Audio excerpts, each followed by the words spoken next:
Hello guys, आज some basic concepts of chemistry का part 3 है। आई होप कि आप सब लोग ने पार्ट 2 एंड पार्ट 1 देखा होगा, बिकॉज मोल कंसेप्ट हम लोग ने पार्ट 2 में कवर किया एंड बेसिक्स पूरा हम लोग ने पार्ट 1 में कवर किया है। एंड मोल कंसेप्ट हम लोग ने इतना क्वेश्चंस किया है, अभी आप उतना भी क्वेश्चंस कर लोगे अच्छे से तो आपका सब आएगा इजीली, बहुत इजीली सब आएगा आपको। सो आई रिक्वेस्ट कि एक बार वो सॉल्व कर लेना खुद से भी एंड एक बार पूरा वीडियो अच्छे से देखना, समझना, फॉर्मूलाज याद रखना एंड देन थर्ड पार्ट को स्टार्ट करना। सो हम लोग थर्ड पार्ट से आप भी स्टार्ट करते हैं। इसमें हम लोग पहले पढ़ेंगे लॉज ऑफ केमिकल कॉम्बिनेशन। मतलब देर आर 5 to 6 लॉज जो हम लोग को केमिकल कॉम्बिनेशन में हम लोग को यूज़ करना रहता है, सो दैट कि वो राइट है कि रॉन्ग, वो लॉज हम बहुत जनों ने बनाया है तो हम लोग उसके बारे में एक बार सिर्फ पढ़ते हैं। So let start. First is law of conservation of मास। तो ये ना बाय लेवोजर, हम प्रोनाउंसिएशन ठीक है जो भी है, बट ये याद रखना, ये डायरेक्टली क्वेश्चन में आ सकता है। एंड इसका इन्होंने स्टेटमेंट क्या दिया है, it states that the matter can neither be created nor destroyed in a chemical reaction. ना मैटर बन सकता है ना डिस्ट्रॉय हो सकता है एक केमिकल रिएक्शन में, सिर्फ चेंज होगा। देयर विल बी नो, मतलब वो खत्म नहीं हो जाएगा या नया बनेगा नहीं। जो अभी हम लोग ये एग्जाम्पल से समझते हैं, जैसे इसमें A+B हम लोग ने जब रिएक्ट करवाया तो P+Q आया, तो जितना मास A+B का जिस रिएक्ट किया उतना ही मास P+Q का प्रोड्यूस होगा, ना कि इधर कुछ नया बनेगा और इधर कुछ डिस्ट्रॉय होगा। ऐसा नहीं है, जो इधर है वही रिएक्ट जिसका करवाया वही चेंज होकर प्रोडक्ट्स बनेगा। सो ये चीज आपको क्लियर होनी चाहिए। And in a chemical change the total mass remains conserve. मतलब इधर अगर A+B मिलके 56 ग्राम्स है तो P+Q मिलके भी 56 ग्राम्स ही होगा। इधर हमेशा ऑलमोस्ट एवरी केमिकल रिएक्शन में हमेशा ये चीज कंजर्व्ड ही रहेगी, क्योंकि टोटल मास हमेशा ही कंजर्व्ड होता है। पहले हम लोग को कंजर्व करने से पहले, कंजर्वेशन ऑफ मास लगाने से पहले हम लोग को हमेशा वो केमिकल रिएक्शन को बैलेंस करना है and then law of conservation of mass लगाना है। जैसे ये क्वेश्चन में H2O2 + H2O, पहले हम लोग इसको बैलेंस करते हैं, जो कि हम लोग ने 10th तक अच्छे से सीखा है कि बैलेंस कैसे करते हैं इक्वेशन को। इधर 2H इधर 2O हो जाएगा एंड 2। तो अभी हम लोग इसका कंजर्वेशन ऑफ मास करते। अभी H2 का मास इज 2 ग्राम, 2H2 का क्या हो जाएगा 4 ग्राम, प्लस O2 का मास इज 3 ग्राम।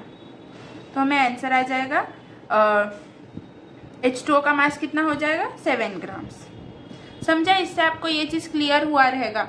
जैसे अभी हम लोग आगे बढ़ते, तो अभी हम लोग इसका लिमिटेशंस पढ़ते कि ये लॉ का लिमिटेशंस क्या है।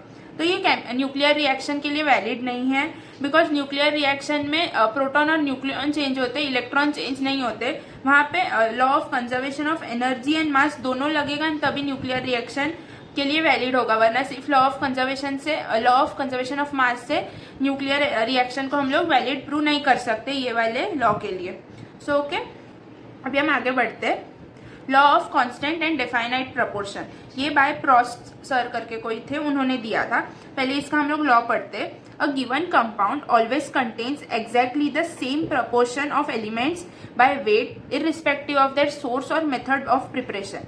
इसका मतलब क्या, इस लॉ में क्या बोल रहे हैं वो कि अगर आप पानी है वो आप ओशन से लाओ, सी वाटर से लाओ, रिवर से लाओ, रेन में जो पानी है वो लाओ, किधर से भी पानी लाओ, उसका जो कंपोजिशन है वो हमेशा H2O ही रहेगा, वो चेंज नहीं होगा। एंड उसका रेशियो जो है क्या आता है 2:16 आता है। 2 मोलर मास H का एंड 16 O का। तो इसको 1:8 हम लोग सिंपल फॉर्म में लिख सकते हैं। तो यही रेशियो हमेशा रहेगा, आप किधर से भी पानी लाओ। वैसे ही अभी CO2 का हम लोग बात करते हैं। CO2 आप वाइल यूजिंग रेस्पिरेशन करते टाइम जो CO2 निकलता है वो लो, या फोटोसिंथेसिस के टाइम जो कंज्यूम होता है प्लांट्स में उस CO2 लो, या जो बर्निंग के टाइम CO2 प्रोड्यूस होता है वो लो, या रिएक्शन में जो CO2 प्रोड्यूस हुआ वो लो। उन सबका मतलब सबका यही ही रहेगा रेशो। वो CO2 का रेशो अभी C is 12 and O is 32, तो इसका रेशो हमेशा यही रहेगा, किधर से भी CO2 लाओ, किधर से भी H2O लाओ, रेशो वही का वही ही रहता है। सो अभी ये इसका भी एक लिमिटेशन है, ये आइसोटोप्स के लिए वैलिड नहीं है। अगर आप H2O लो और D2O लो तो D2O का मास ज्यादा, वो 2 ग्राम्स का होता है 1D, तो उसका 4 ग्राम्स हो जाएगा एंड रेशियो 1:4 आ जाएगा, इधर 1:8 आ जाएगा। तो ये वाला चीज, ये वाला लॉ आइसोटोप्स के लिए वैलिड नहीं है। ओके, सो अभी हम आगे बढ़ते हैं थर्ड लॉ की तरफ, लॉ ऑफ मल्टीपल प्रपोर्शंस।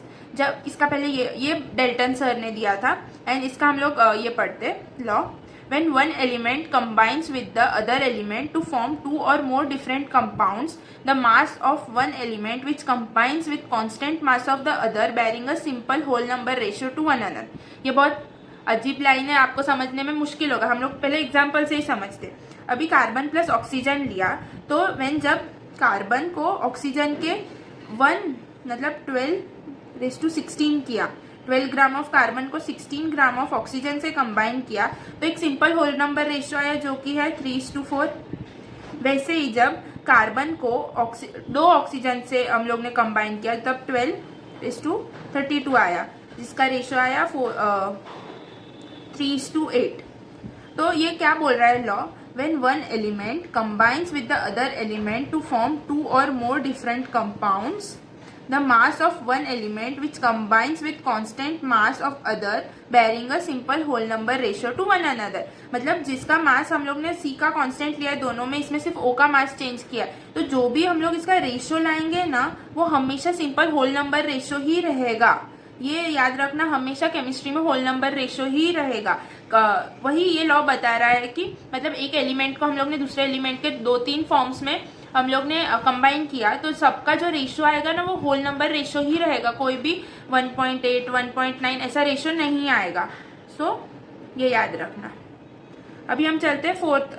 अभी इसमें हम लोग और एग्जांपल्स ले सकते हैं जैसे SO2 और SO3, राइट। अभी आप मेरे को बताओ इनमें से कौन सा मल्टी प्रपोर्शन लॉ फॉलो करता है। First option CO2 CO, second N2O4 NO5, third KCl KBr, fourth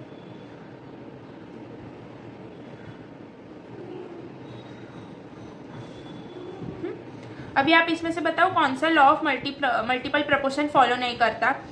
इसमें 2 कंपाउंड 2 एलिमेंट ही है, इससे 2 ऑक्सीजन कार्बन से अलग अलग फॉर्म में कंबाइन हुआ है, डिफरेंट फॉर्म में, डिफरेंट रेशियो में। इसमें भी 2 ही एलिमेंट है और वो कंबाइन हुए हैं डिफरेंट रेशियो में।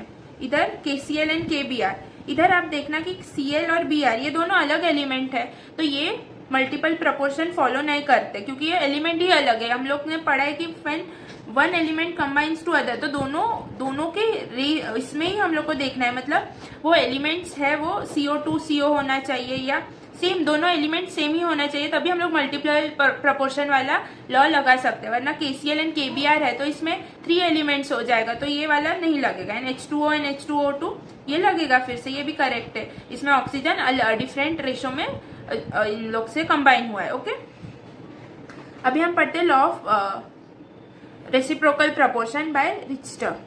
व्हेन, अभी हम लोग पहले ये लॉ पढ़ते हैं, when 2 elements combine separately with a fixed mass of third element then the ratio of their masses in which they do so either same or some whole number multiple of the ratio in which they combine with each other। ये बहुत English है, पहले हम लोग इसको example से समझते हैं। अभी इधर क्या बोला है कि जब 2 एलिमेंट का मतलब अभी इधर हम लोग ने 2 एलिमेंट लिया P and Q, उसको हम लोग ने थर्ड एलिमेंट के साथ एक फिक्स रेशियो में हम लोग ने कंपाउंड बनाया तो इधर भी कंपाउंड बनेगा। मतलब हम लोग ये C H और O लिया, C और H से CH4 बना, C और O से CO2 बना, तो डेफिनेटली H और O से H2O बनेगा जो कि सब सिंपल होल नंबर रेशियो का ही रहेगा।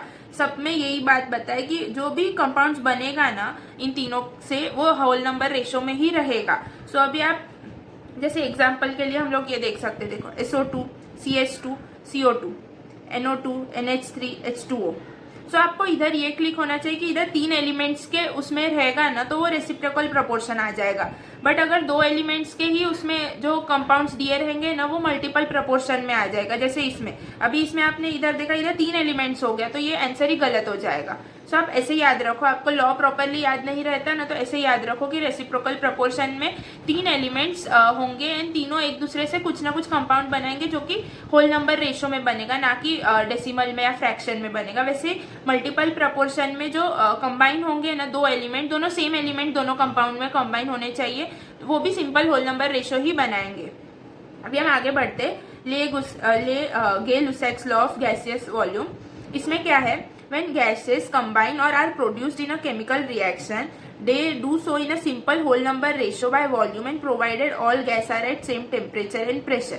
इसमें ये इतना ही बोल रहा है कि अभी 1 लीटर N2 है, 3 लीटर्स ये है H2 एंड 2 लीटर्स NH3 है ना, तो ये सब एक सिंपल होल नंबर रेशो में ही रहेंगे। आंसर मतलब ये आएगा, इसमें कुछ पॉइंट इधर नहीं आएगा, वैसा कुछ नहीं होगा, बस इतना ही ये लॉ में बताया है। अभी हम बात करते हैं एवोगाड्रोस लॉ। इसमें क्या है, that equal volume of all gases at the same temperature and pressure should contain equal number of molecules. तो अभी हम लोग लिखते हैं 10 लीटर ऑफ CH4 लिया gas and 10 litre of H2O gas लिया। हाँ, तो जब इसका लिया तो 10 लीटर बाई 22.4 लीटर किया तो हम लोग को मोल्स मिल जाएगा, एंड मोल्स को हम लोग एवोगाड्रो नंबर से मल्टीप्लाई करेंगे तो हम लोग को नंबर ऑफ मॉलिक्यूल्स मिल जाएगा इधर। वैसे इधर हम लोग ने 10 लीटर ऑफ H2O लिया, उसको हम लोग ने पहले मोल्स ढूंढा एंड इनटू एवोगाड्रो नंबर किया तो नंबर ऑफ मॉलिक्यूल्स मिल गया। तो इधर क्या बोला है, जब इक्वल वॉल्यूम रहेगा ना तभी उनके नंबर ऑफ मॉलिक्यूल्स भी सेम आएंगे। सो ये हम लोग ने इस एग्जाम्पल से प्रूफ कर दिया। ओके, तो there are 6 laws. First law of conservation of mass, इसमें क्या है, जितना टोटल मास ऑफ रिएक्टेंट्स रहेगा उतना ही टोटल मास ऑफ प्रोडक्ट्स रहेगा, खत्म। एंड ये न्यूक्लियर रिएक्शन के लिए वैलिड नहीं है। ओके, और हम लोग को कभी भी लॉ ऑफ कंजर्वेशन ऑफ मास में आंसर ढूंढना है तो फर्स्ट हम लोग को इक्वेशन को बैलेंस करना पड़ेगा, तभी जाके हम लोग को राइट आंसर आएगा। वैसे second is law of constant proportion या डेफिनाइट प्रपोर्शन। इसका मतलब क्या है, पानी है, CO2 है, आप किधर से भी लाओ, कौन से भी सोर्स से लाओ, उसका simple whole number ratio same ही रहेगा। सो ये है। And third is law of multiple proportion. इसमें हम लोग ने बात किया कि अगर एक एलिमेंट दूसरे एलिमेंट से दूसरे रेशो में कंबाइन हो रहा है तो भी उनका सिंपल होल नंबर रेशो उन कंपाउंड का हमेशा होल नंबर में ही रहेगा। सो एंड हम लोग हमेशा क्वेश्चन सॉल्व करते टाइम ऑप्शन चेक कर लेने का कि 3 एलिमेंट रहेगा ना कोई भी उसमें, तो वो मल्टीपल प्रपोर्शन फॉलो नहीं कर रहा है। And law of reciprocal proportion, इसमें हम लोग ने पढ़ा कि 2 एलिमेंट जब कंबाइन कर रहे हैं तो वो थर्ड एलिमेंट से भी कंबाइन हो सकता है। जब फर्स्ट एलिमेंट थर्ड से कंबाइन हो रहा है, सेकंड थर्ड से कंबाइन हो रहा है ना, तो फर्स्ट एंड सेकंड कंबाइन होगा। एंड इसमें ऐसे एग्जांपल्स रहेंगे जिसमें 3 एलिमेंट्स का बना के 3 कंपाउंड्स दिया रहेगा। सो ये हम लोग देख लेना है, रेसिप्रोकल प्रपोर्शन और मल्टीपल प्रपोर्शन में ये इतना ही डिफरेंस है, तो ये याद रखना। एंड देन गे-लुसैक्स लॉ, ये बहुत इजी लॉ है, इसमें कुछ नहीं, आपको होल नंबर रेशो में सबका वॉल्यूम उतना ही रहेगा जितना उनका ये है। देखो, गैस कंबाइन और are produced in a chemical reaction, जितना प्रोड्यूस्ड है वो हमेशा सिंपल होल नंबर रेशो में ही रहेगा, बट उनका प्रोवाइडेड सबका gases same temperature and pressure पे होना चाहिए। सो अगर आपको थियोरी क्वेश्चन में ऐसा डिफरेंट टेम्परेचर और प्रेशर करके दे दिया तो वो आंसर रॉन्ग हो जाएगा। तो ये एक चीज़ याद रखना, इधर भी इक्वल वॉल्यूम रहेगा but with same temperature and pressure, तो उनका नंबर हमेशा इक्वल होगा, जो हम लोग ने ये एग्जांपल से अच्छे से समझा। अभी हम क्वेश्चंस करते हैं इसका। जैसे इधर दिया है percentage of hydrogen in water and hydrogen peroxide is इतना एंड इतना रिस्पेक्टिवली, तो ये फिगर्स क्या इलस्ट्रेट कर रहे हैं। तो इधर क्या है, H2O एंड हाइड्रोजन पेरोक्साइड मतलब H2O2। तो ये हम लोग ने पढ़ा कि ये जब इनका ये किस में मल्टीपल प्रपोर्शन में, तो ये law of multiple proportion show कर रहे हैं। सिंपल, ये क्या है, the element X forms 5 stable oxide with oxygen, formula ये इतने ऑक्साइड्स बना है। The formation of this formation of this oxide explains law of multiple proportion. Of course एक ही एलिमेंट डिफरेंट फॉर्म में दूसरे एलिमेंट से कंबाइन हो रहा है with simple whole number ratio, तो उसको हम लोग लॉ ऑफ मल्टीपल प्रपोर्शंस बोलते हैं। Third question, which of the following represents Avogadro's hypothesis. तो अच्छे से ये थियोरी वाले क्वेश्चन तो बहुत अच्छे से पढ़ो। Gases react together in volumes which bear a simple whole number ratio to one another. Equal volumes of all gases under same condition and temperature contain equal number of molecules। हम लोग ने यही पढ़ा था, right. Equal volume of all gases under same conditions of temperature and pressure contain equal number of atoms नहीं molecules।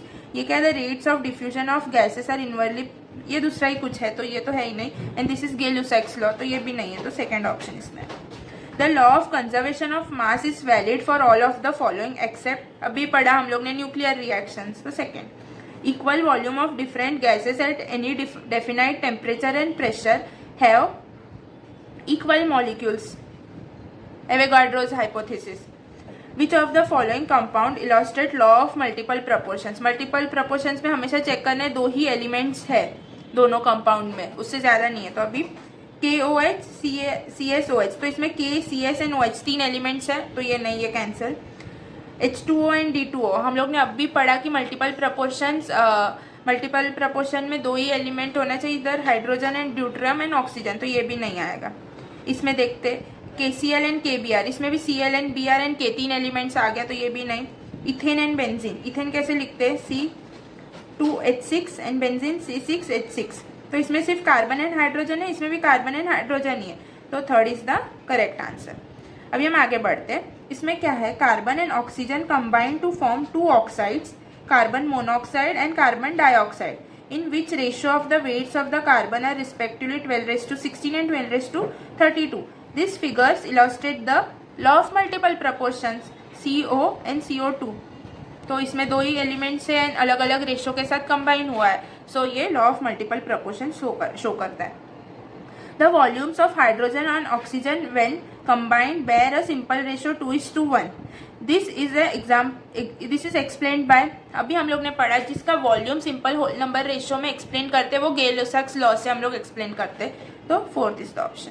Law of definite composition is also known as law of definite proportion, third option, ये लिखा है ऊपर, हम लोग ने पढ़ लेना।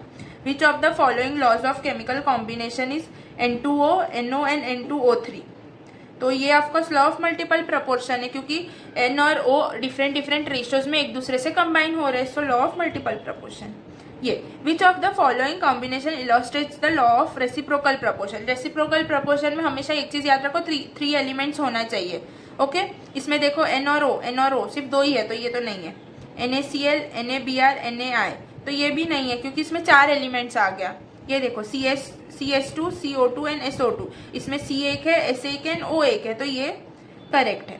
PH3, P2O3, P2O5, तो अभी हम लोग देखेंगे कि P के साथ तो सब है, बट O एंड H का देयर इज नो रिलेशन, तो रेसिप्रोकल प्रपोर्शन नहीं आएगा। इसमें भी देखो Na के साथ सबका रिलेशन है, बट Br एंड Cl का रिलेशन नहीं दिखाया, I एंड Br का रिलेशन नहीं दिखाया, एंड इसमें तो कोई थर्ड एलिमेंट है ही नहीं, so third is the option.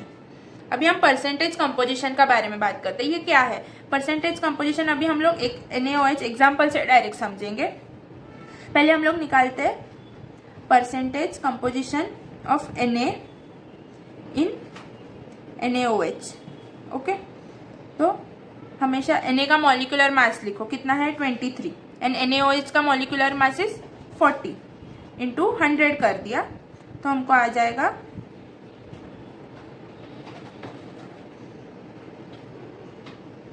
तो आंसर आ जाएगा जो कि percent of Na in NaOH है। वैसे ही हम लोग अभी percent of O in NaOH निकालते, तो आ जाएगा O का molecular molar mass is 16 divide by total molar mass 40 into 100, तो फिर से ये परसेंट आ गया O का इन NaOH। वैसे ही percent of H in NaOH ढूंढना है, तो H का molecular molar mass is 1 divide by पूरे का मोलार मास 40 इंटू 100, तो आ गया ये 2.5%। तो ये आप कैलकुलेट करो, आ जाएगा। तो हम लोग ने इससे क्या समझा, हम लोग को जिस एलिमेंट का परसेंटेज कंपोजिशन निकालना है एक मॉलिक्यूल में या एक कंपाउंड में, तो हम लोग को फर्स्ट क्या करना है, उसका मोलार मास डिवाइड बाय पूरे कंपाउंड का मोलार मास इंटू 100 कर दो, तो वो एलिमेंट का परसेंटेज आपको आ जाएगा। जैसे हम लोग फॉर्मूला लिख सकते हैं, percent of X in compound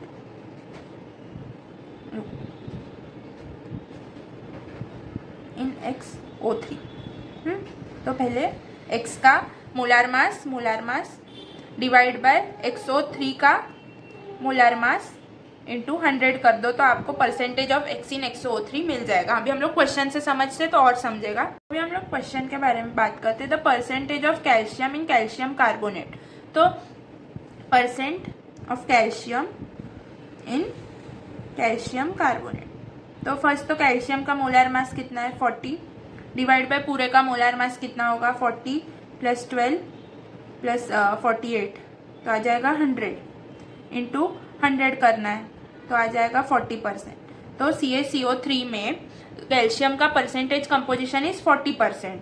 तो वैसे ही अभी हम लोग नेक्स्ट क्वेश्चन करते हैं। इसमें क्या दिया हुआ है Na2SO4 में सबका परसेंट निकालो, मास परसेंट निकालो। तो फर्स्ट हम लोग Na का निकालते हैं, परसेंट ऑफ Na, तो आ जाएगा Na का मोलर मास इज 23, बट इधर 2Na है तो 2 × 23 डिवाइड बाय पूरे का Na2SO4 का कितना होगा 46 + 32 + 64 कर दो तो आ जाएगा 142 टोटल इसका मोलर मास है इंटू 100।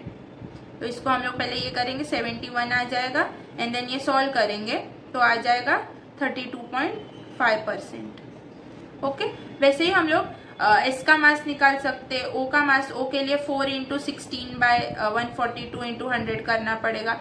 वैसे पूरा सॉल्व करो एक बार, आप देखो कि आप नॉर्मल कैलकुलेशन है ये सॉल्व करो एंड देन आंसर टिक कर देना। सो ये नॉर्मल सॉल्व करना है, इसमें कुछ दूसरा रॉकेट साइंस है ही नहीं। सो अभी हम आगे बढ़ते। ये Na2SO4 H2O has 50% of H2O, then X is. तो ये बहुत इजी क्वेश्चन है, बट ये फ्रेम ऐसा किया रहता है ना, आप बहुत कंफ्यूज हो जाते हैं एंड रॉन्ग कर देते हो। सो हम लोग ये समझेंगे कि ऐसे क्वेश्चंस को कैसे टैकल करते हैं। तो अभी पहले तो 50% ऑफ H2O देखे रखा है, तो परसेंटेज कंपोजिशन किसका है H2O का है। तो हम लोग फर्स्ट ऊपर हमेशा किसका लिखते थे, जिसका ढूंढना है। तो अभी परसेंट हम लोग को दिया है H2O का, तो इधर लिखेंगे 18 और इधर X है तो इंटू X कर देंगे। इधर 2 रहता है तो इंटू 2 ले लेते हैं, बट इधर हम लोग को X ढूंढना है तो X लिखा। एंड हम लोग नीचे क्या लिखते थे, टोटल मोलर मास, तो 18X प्लस Na2SO4 का कितना होगा मास 40, इधर अभी वही किया ना 46 + 32 + 64 तो आ गया 142। तो वही हम लोग 142 इधर लिखेंगे, अभी इंटू 100 कर देंगे। तो अभी हम लोग इसको सॉल्व करेंगे पूरा 50 × 18, ये वरना ऐसे भी कर सकते हैं। ये 100 को अब इधर लाओ, डिवाइड बाय 100 कर दो एंड इधर से हटा दो, परसेंट हट जाएगा तो आ जाएगा half is equal to 18x/18x + 142। तो हम लोग सॉल्व किया 18x + 142 is equal to 36x। तो 142 minus is equal to 18x, तो x आ जाएगा 142/18, तो आंसर आ जाता है 7.9 समथिंग, तो 8। तो 4th इज द ऑप्शन। ये डायरेक्ट कैलकुलेशन है, बस बेसिक आपको ये फॉर्मूला एक बार लिखने को आ गया एंड देन ये पूरा कैलकुलेशन ही है, इसमें ज्यादा कुछ है नहीं। तो अभी हम लोग ये क्वेश्चन करते हैं। इसमें क्या है, the hydrated salt of Na2CO3 X H2O undergoes 63% loss in mass on heating and becomes anhydrous. तो इसमें क्या बोल रहे हैं कि जो टोटल मास है ना, उसमें से 63% ऑफ मास जो लॉस हो गया है एंड दूसरा जो है वो बिकम एनहाइड्रस, मतलब 37% ही है जिसमें पानी नहीं है।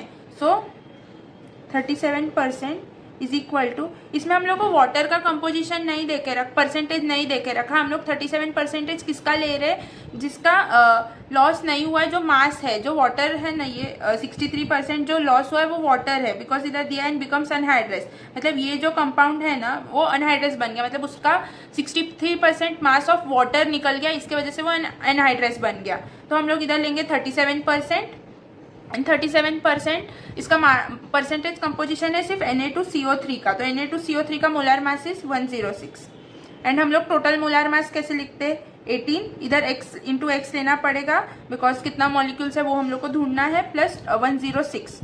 तो अभी इसको सॉल्व करेंगे 37/100 इज इक्वल टू 106/18x। तो हम लोग इससे सॉल्व किया तो आ जाएगा 106 + 18x इक्वल टू 106 × 100/37। तो x का वैल्यू इधर आ जाएगा 10.02, जो कि अप्रोक्सीमेटली 10 है। तो A is the option, correct answer. Okay, वैसे ये क्वेश्चन भी आप एक बार घर पे ट्राई करना, बहुत इजी है, सेम है, हम लोग ने जैसे ऊपर किया वैसे ही इधर है, बस इधर हम लोग को Zn का मतलब m का परसेंटेज कंपोजिशन दिया है, तो हम लोग को सिर्फ m का एटॉमिक वेट ढूंढना है। ओके, और ये सेम ये वाला क्वेश्चन है ना, वही है। सो एक बार सॉल्व करना। तो अभी हम बात करते हैं minimum molecular mass. Minimum molecular mass कैसे है वो हम लोग है ना डायरेक्ट क्वेश्चन से ही समझते तो ज़्यादा इजी होगा। ये क्वेश्चन है, a protein has 0.14% N by mass, what will be the minimum molecular mass. जैसे अभी हम लोग ने परसेंटेज कंपोजिशन में जो फॉर्मूला लगा है ना वही इधर लगेगा। जैसे 0.14% डिवाइड बाय 100 ले लिया परसेंटेज को, वो इक्वल है, ये n का बाय मास परसेंटेज दे के रखा है तो इधर n का मोलर मास कितना है 14, एंड इधर हम लोग को आ जाएगा मॉलिक्यूलर मास पूरे प्रोटीन का कितना है वो समझ जाएगा। तो इसको सॉल्व करते हैं, 14 × 100 डिवाइड बाय 0.14, तो आ जाएगा 14 × 100 × 100 बाय 14, क्योंकि इधर इंटू 100 किया तो ये डेसिमल निकल जाएगा ना, आ जाएगा 10,000 is the molar mass, 10,000 grams is the molar mass of the whole protein. इधर हम लोग को सिर्फ नाइट्रोजन का मास परसेंटेज दिया था, उससे हम लोग को पूरे प्रोटीन का मॉलिक्यूलर मास ढूंढना था। इसको ही हम लोग मिनिमम मॉलिक्यूलर मास बोलते हैं। हम लोग जो परसेंट कंपोजिशन वाला फॉर्मूला है ना वही हम लोग इधर यूज करते हैं क्वेश्चन सॉल्व करते हैं। सो अभी हम लोग आगे बढ़ते हैं।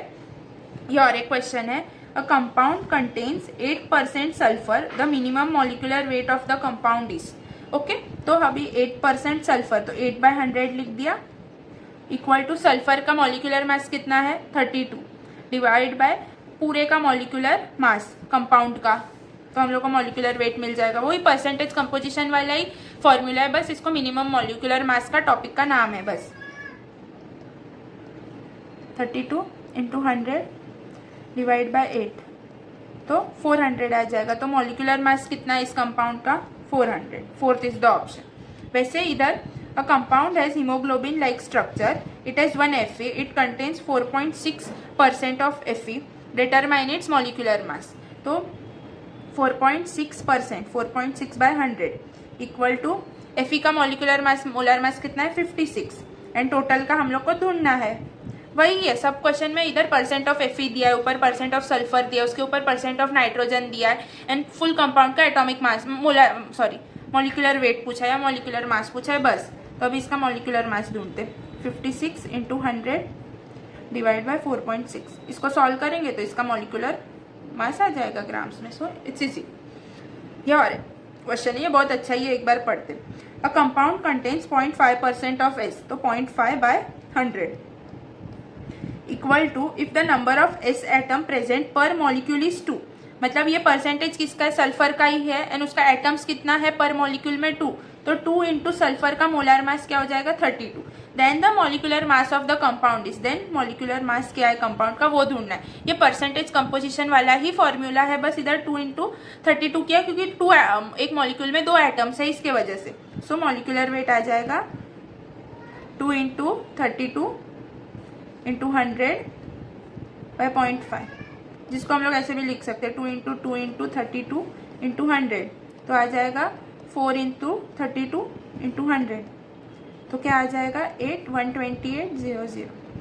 तो इतना है molecular mass of that compound. समझा? इससे हम लोग ने सब में मिनिमम मॉलिक्यूलर मास वाले क्वेश्चन में परसेंटेज कंपोजिशन से ही निकाला है। और एक क्वेश्चन ये देखते हैं, the percentage of Sc in peroxidase anhydrase enzyme is 0.5%, तो 0.5/100 लिख दिया। Then minimum volume molecular weight of इस एंजाइम का कितना है, इक्वल टू हम लोग को एटॉमिक वेट दे के रखा है पर Se का, तो वो है 78.4, मत लिखो, हम लोग इजीली सॉल्व कर पाएंगे, divide by minimum molar mass, तो molecular mass is equal to 78 × 100 × 2 हो जाएगा, जो कि आ जाएगा 78 × 2 16 14 15, तो 156 × 100। तो हम लोग ये ऐसे भी लिख सकते हैं 1.56 × 10⁴, तो ये ऑप्शन है, fourth option is the correct option. समझा ना? हम लोग ने normally minimum molar molecular mass और परसेंटेज कंपोजिशन में सेम फॉर्मूला लगाया, बस इंग्लिश समझो क्वेश्चन का एंड डायरेक्टली वो फॉर्मूला से सॉल्व हो जाएगा। हम लोग बात करते हैं molecular formula and empirical formula. Molecular formula वो है जो एग्जैक्ट नंबर ऑफ एटम्स के एलिमेंट को रिप्रेजेंट करता है, एंड एम्पिरिकल फॉर्मूला वो है जो सिंपलेस्ट होल नंबर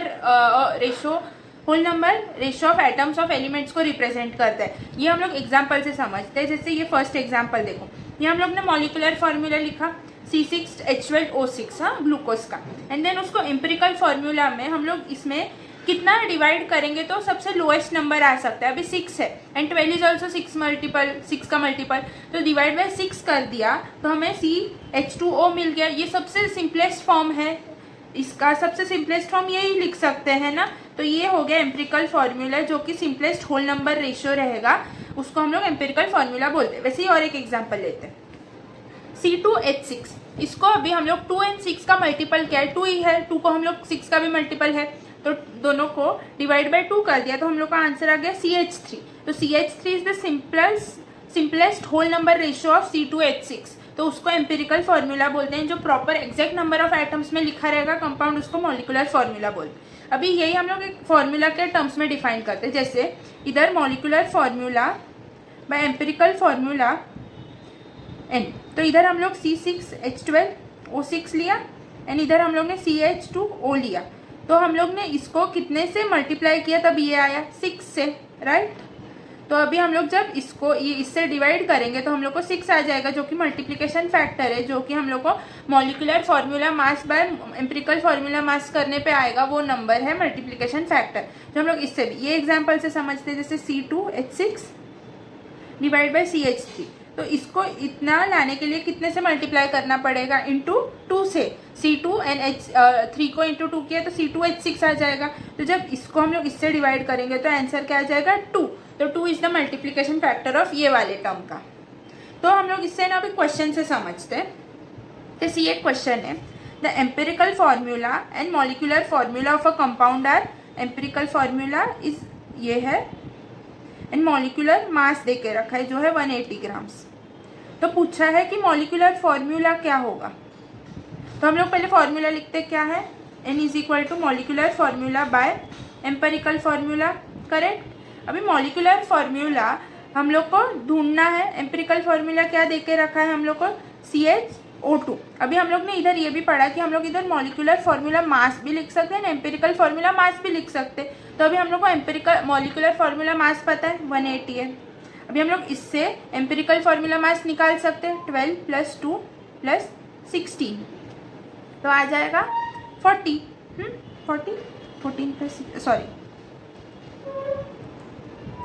30 आ जाएगा, करेक्ट। तो अभी इसको डिवाइड बाय 30 कर दिया तो आंसर आ जाएगा 6। तो N इज 6, तो अभी एम्पिरिकल फॉर्मूला में इंटू N कर देंगे तो मॉलिक्यूलर फॉर्मूला आ जाएगा। तो अभी एम्पिरिकल फॉर्मूला क्या है, ये इंटू 6 कर दो तो आ जाएगा C6H12O6। तो अभी ऑप्शन कौन सा है, थर्ड ऑप्शन। तो थर्ड ऑप्शन करेक्ट है। इसमें मास दे के रखा है तो मास के टर्म्स में भी हम लोग N का वैल्यू निकाल सकते हैं। तो पहले N का वैल्यू निकाला एंड देन फॉर्मूला निकाला। तो अभी हम लोग आगे चलते, ये वाले क्वेश्चन बहुत टाइम मतलब हर साल मतलब 1-2 साल छोड़ के ये वाला क्वेश्चन आता ही है नीट में। सो अभी 2-3 साल से नहीं आया है तो अभी आ सकता है। तो ये कैसे करते हैं वो हम लोग समझते हैं। तो अभी हम लोग ये क्वेश्चन करते हैं, इसमें क्या है, what is the simplest formula of the compound which has following percentage composition, इतना एंड उसका मॉलिक्यूलर मास दे के रखा है 30, कैलकुलेट इट्स मॉलिक्यूलर फॉर्मूला। तो है ना, ऐसे क्वेश्चन दिए रहेंगे जिसमें परसेंटेज दिया है एक एलिमेंट का। सो हम लोग को ये क्वेश्चन कैसे करना है, देखो एलिमेंट पहले ना टेबल बना लेना है, एलिमेंट फिर परसेंटेज, मास परसेंटेज जो दिया है, देन एटॉमिक मास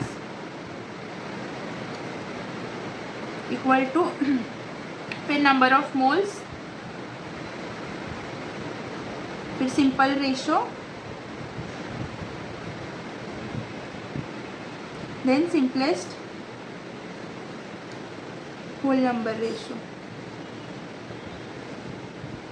इधर सिंपल लिख दिया, इधर सैंपल रेशो। अभी हम लोग ये सॉल्व करेंगे।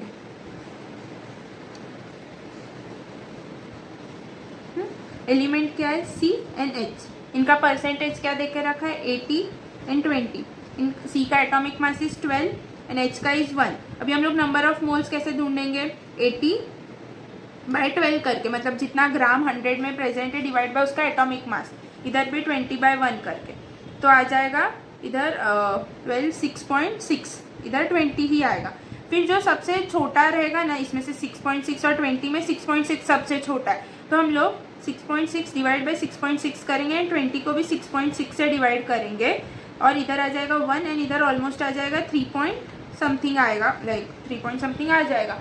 सो अभी हम लोग ये क्यों किया, क्योंकि हम लोग को अभी सैंपल रेशो ढूंढना है, मतलब सी का 6.6 और 20 में सैंपल रेशो ढूंढना है कि किसका कितना है। तो सबसे लोएस्ट रहेगा उससे ही हम लोग ये ढूंढ सकते हैं। तो इधर 1 आ गया एंड इधर 3 आ गया।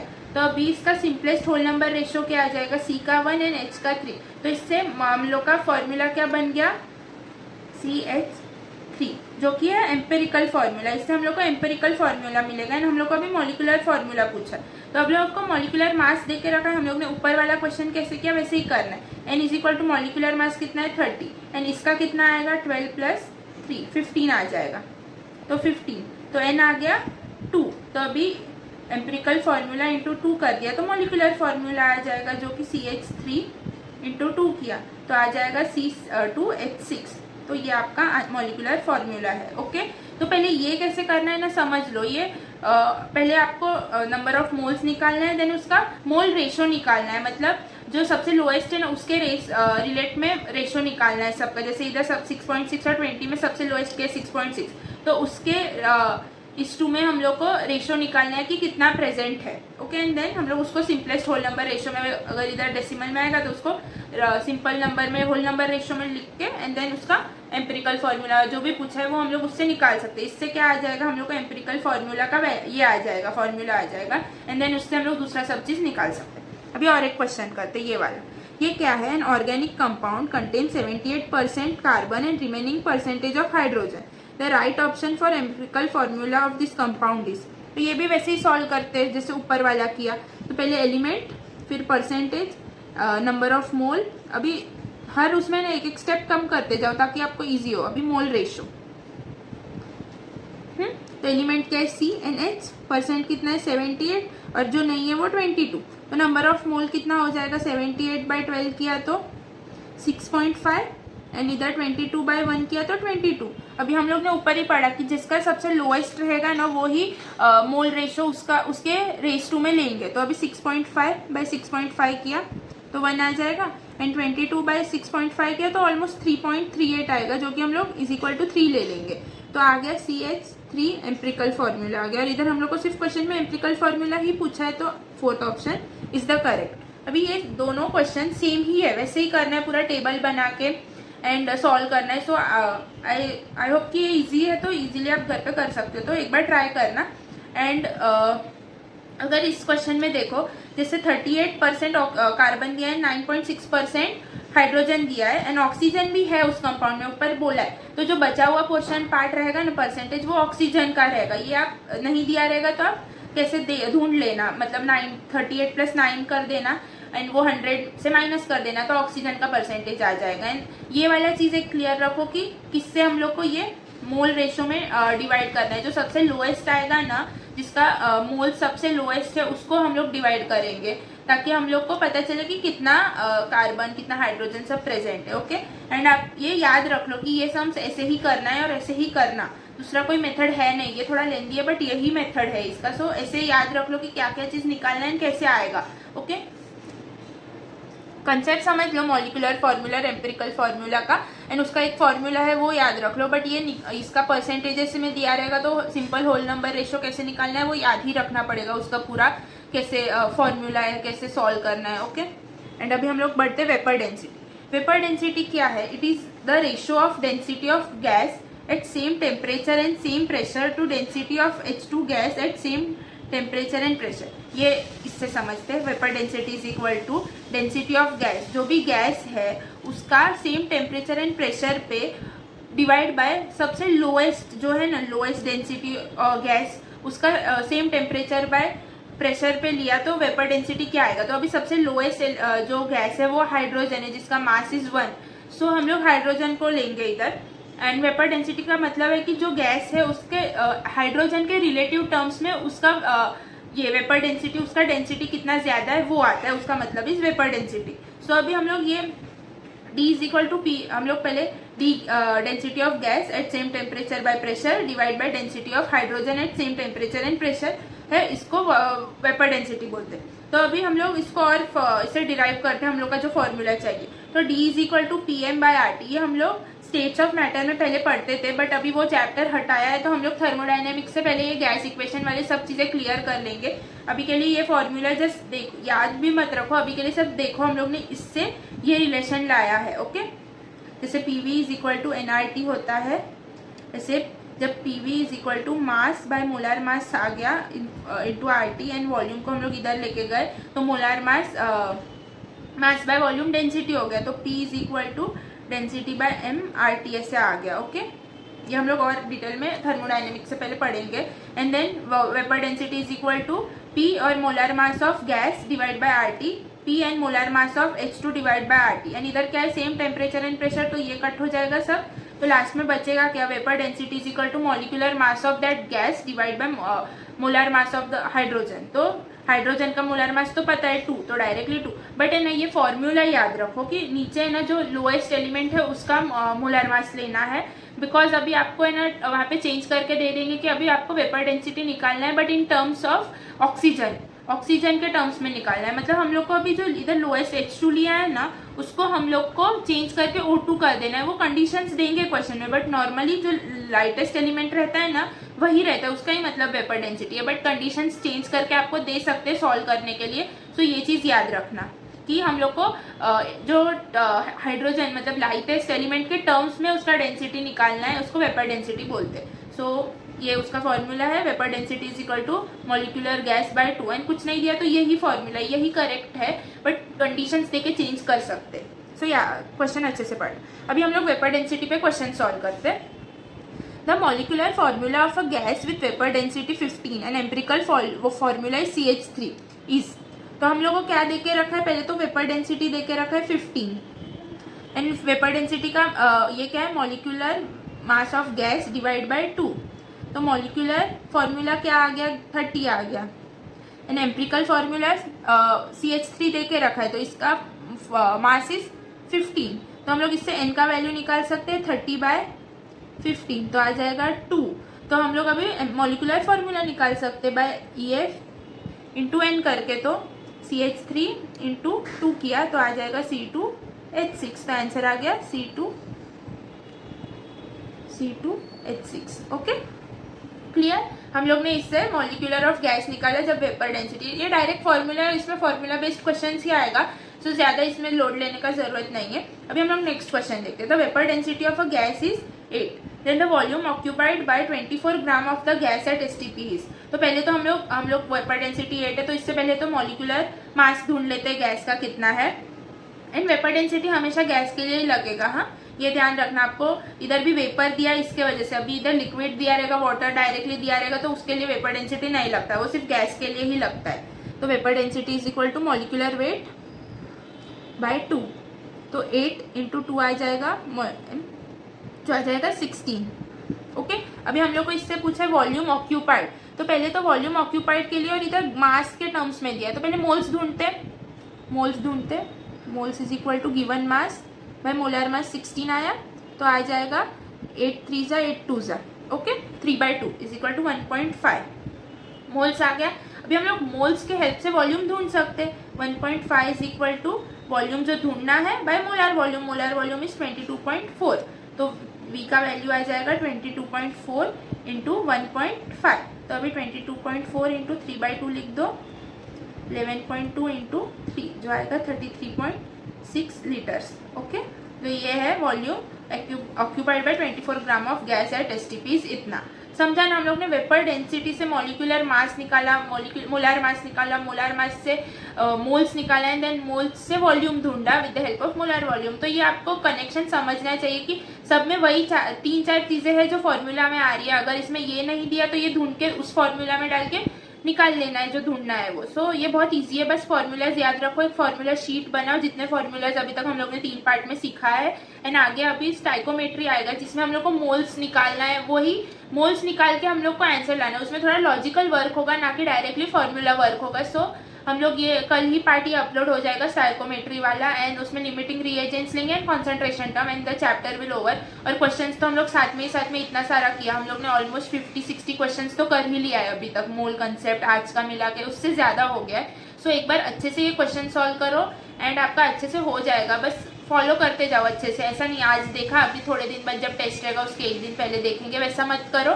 सो आप हमारे सीरीज़ के साथ चलते जाओ एंड ईजिली आपको नीट 2025 में 650 अप मार्क्स आने ही वाला है। Okay, so thank you. अभी हम नेक्स्ट उसमें मिलते हैं। सो बाय बाय।